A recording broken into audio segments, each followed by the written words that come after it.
You can't move for people talking about the World Cup. But there is one glaring gap in the coverage. It's a topic that the mainstream media is avoiding so much that if it wasn't for social media, it would be hard to even know about. Did you know that there are several alleged, charged, and accused rapists playing in the World Cup right now? No, I had no idea until you said you were covering it. Case 1. Japan midfielder Kaishu Sano was arrested for gang rape in 2024. Case 2. Morocco's team captain Achraf Hakimi is yet to face trial for alleged rape that took place in January 2023 in Paris. Case 3. The captain of Cape Verde's World Cup 2026 team has been accused of sexually assaulting the team's translator during a team trip to New Zealand. And Case 4, the one you've probably most likely heard about and will come on to why later. Ghana's midfielder Thomas Partey has been charged with 7 counts of rape and 1 count of sexual assault. Just to point out immediately that all 4 men represent different nations and cultures and have also played for teams all over the world, including European teams, which just goes to show that this issue, male violence, is not a regional issue. It's widespread and normalized all over the world. So normalized, in fact, that the media has largely decided not to bother reporting on it. Feminist-leaning outlets and independent news creators on social media have been really picking up the slack to cover this, which is where I initially found out about the topic. Searching mainstream and legacy outlets, I can see a few articles from the BBC and a few articles from The Guardian, but the majority of mainstream coverage recently has been indirect. What do I mean by this?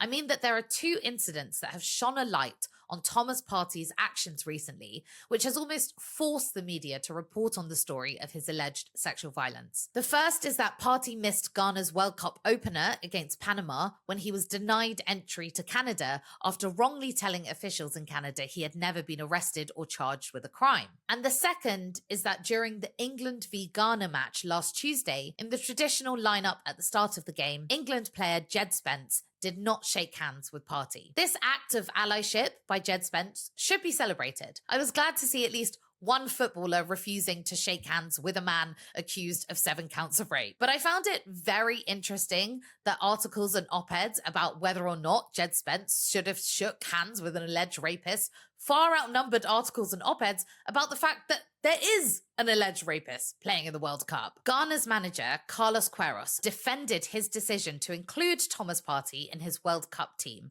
saying, "It's a simple and basic answer. As far as I know, we are living in this world until the court makes a decision that the presumption of innocence is on the side of all court cases.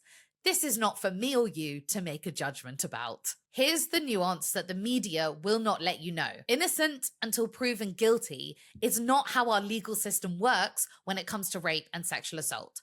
Someone is found not guilty if the prosecution has failed to prove the charges beyond a reasonable doubt because of lack of evidence, for example. Legally, that does not equate to innocence.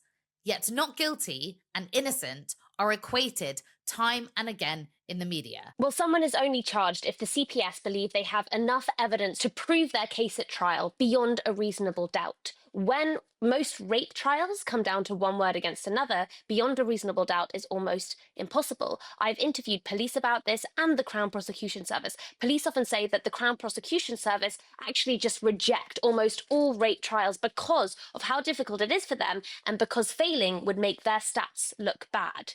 So the charging rate in the UK for rape is historically low. The evidence threshold is very high. Of the rapes that are even reported, less than 3% meet the evidence threshold to go on trial.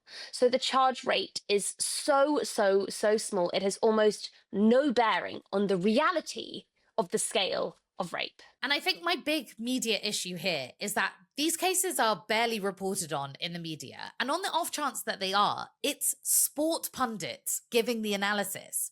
Already, the sport media world is male dominated, so we're unlikely to hear from anyone who has lived experience. And then add on top that sport pundits aren't really equipped to deal with the nuance that these cases deserve. These TV or radio segments aren't going to delve into the light and shade of the criminal justice system. They're just basically going to say, well, innocent until proven guilty, and what a fantastic player they are. And their opinions are elevated more than anyone else in this conversation. Sports pundits have such a huge audience, and that audience is mostly young men. That is such a dangerous space in which to perpetuate ignorance and rape myths. And in all these stories, there's very little mention of actually what it is like for the victims. Their setup seems to be to wait for each of these media storms to pass. But for victims and survivors, the storm never really passes. Exactly. I want to read out what Hannah Price, a journalist at the BBC, wrote on this topic. Hannah's work centers around exposing male violence, and she's been investigating sexual violence allegations in Premier League football for over 4 years. Hannah said, "There's a lot of differing opinions on this subject. Is football just a game? Why does it matter? One perspective I've had access to through my reporting is one maybe people might not have thought of or heard, that of the women who say they were raped by some of these players who are awaiting the trials. To them, conversations like this undoubtedly affect them. Women who have spoken out about what it's like to see the man facing charges of raping them on television, being cheered and celebrated, being platformed, having their country shake their hands. Women who have been trolled on social media with messages from fans saying they don't care if someone is a rapist, if they win their team the match. Messages from fans saying they believe them, but they should commit suicide so it doesn't affect their team's lineup and chances of winning. These conversations are far more nuanced than that of off-the-cuff comments made by pundits or in the pub." I guess I just want to end this segment by saying that this whole thing is just so fucking jarring. It's so tiring to be constantly reminded on one of the biggest stages on earth that is watched by millions of people every day that it doesn't matter if you abuse women. Like, I find it really hard to believe that if a player was accused of or charged with murder or arson or something, but not found guilty yet, that they wouldn't be removed from playing straight away. To me, it just shows how little women's lives and experiences matter and how commonplace male violence is. I think it's also important to say that sexual violence is not caused by football, but we have to examine the wider culture around the sport.